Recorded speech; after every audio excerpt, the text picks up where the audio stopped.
Ce verre que je viens de boire, il y a une chance qu'il soit contaminé aux pesticides. En 2024, c'est 28% des Français, soit environ 20 millions d'habitants, qui ont bu une eau qui a dépassé au moins une fois les limites de conformité pour les pesticides. 37 départements sont concernés et les alertes sur les risques de rupture d'approvisionnement se multiplient à cause des sécheresses, des fermetures de captage et des niveaux trop élevés de pollution. L'eau que l'on boit a été prélevée soit dans une rivière, soit dans une nappe phréatique. Avant ça, elle a subi si besoin un certain nombre de traitements afin de la rendre potable. Traiter les pollutions chimiques de l'eau, cela a un coût. Un coût pour notre autonomie, un coût énergétique et un coût financier. Par exemple, le charbon actif qui est couramment utilisé n'est pas produit en France ni en Europe. Souvent on l'importe de Chine, ce qui nous rend vulnérables face aux crises géopolitiques, sanitaires ou climatiques. La technologie en vogue, c'est l'osmose inverse basse pression. C'est la seule qui est à même d'éliminer les polluants les plus tenaces comme les PFAS, ces substances qui sont si peu dégradables qu'on les dit éternelles.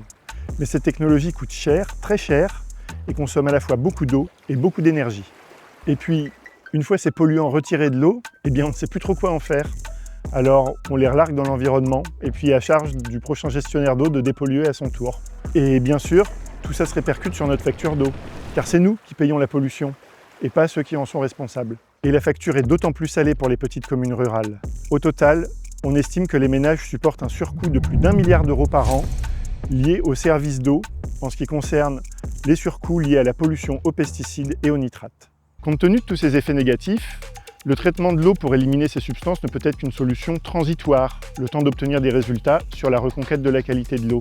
Car l'objectif à terme, c'est bien d'éliminer les pollutions à la source. C'est donc bien notre modèle alimentaire et les pratiques agricoles associées qui doivent évoluer pour garantir la qualité de l'eau.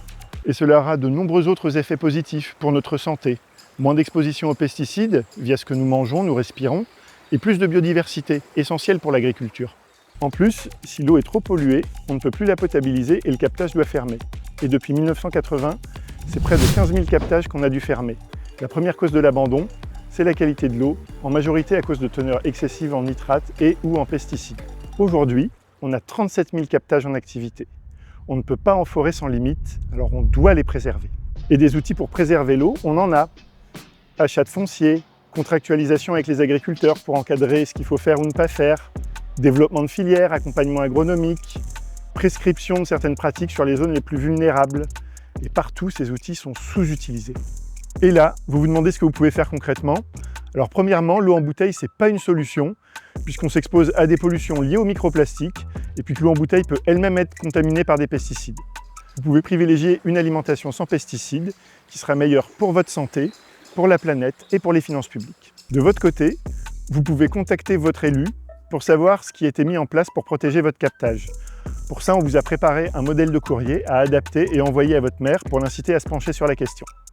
Si vous souhaitez passer à l'étape supérieure, vous pouvez vous rapprocher de l'association la plus proche de chez vous et nous contacter. Nous agissons à vos côtés pour protéger notre santé et notre cadre de vie.